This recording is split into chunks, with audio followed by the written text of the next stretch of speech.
Bonsoir à tous et merci de toujours suivre le flash d'information sur RTI2, la chaîne la plus proche des populations. Aujourd'hui est mardi et pour notre rubrique Le carton rouge, nous irons à Bingerville.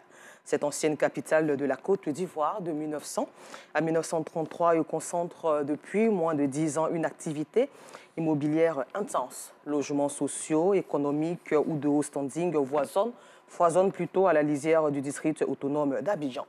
Mais dans cette urbanisation galopante se cachent des réalités loin des regards. Les habitants du quartier plateau résidentiel de cette commune vivent loin de cette réalité d'urbanisation.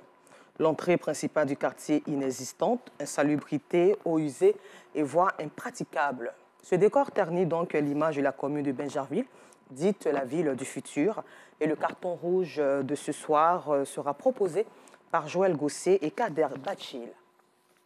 En religion, dans ce mois de jeûne musulmans, les commerçantes de Mille observent une forte augmentation de leur clientèle. À la rupture du jeûne, ces dérivés, à savoir la bouillie et les beignets de Mille, communément appelés gnomi, se retrouvent dans les assiettes de plusieurs familles, et ce depuis de nombreuses années.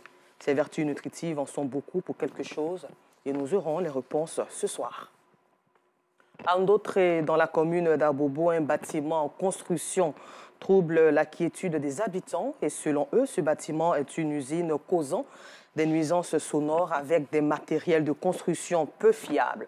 Une affirmation démentie par les responsables qui, selon eux, construisent un entrepôt de métaux. Inquiets donc, les habitants ont saisi les autorités compétentes afin de trouver les solutions.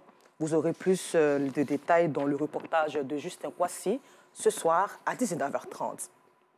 Hors de chez nous, en visite au Ghana, une grande partie des remarques de la vice-présidente porte sur l'innovation et l'esprit d'entreprise dans le cadre de ses efforts visant à faire de l'Afrique un lieu propice aux investissements du secteur privé américain.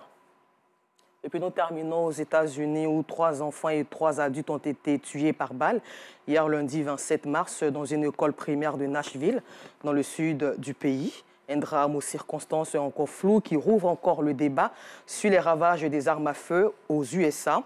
Le tueur, présenté comme une personne transgenre, a été aussitôt abattu par la police de Nashville. Encore merci de votre aimable attention et je vous donne rendez-vous à 19h30 sur RTI2 pour l'édition complète.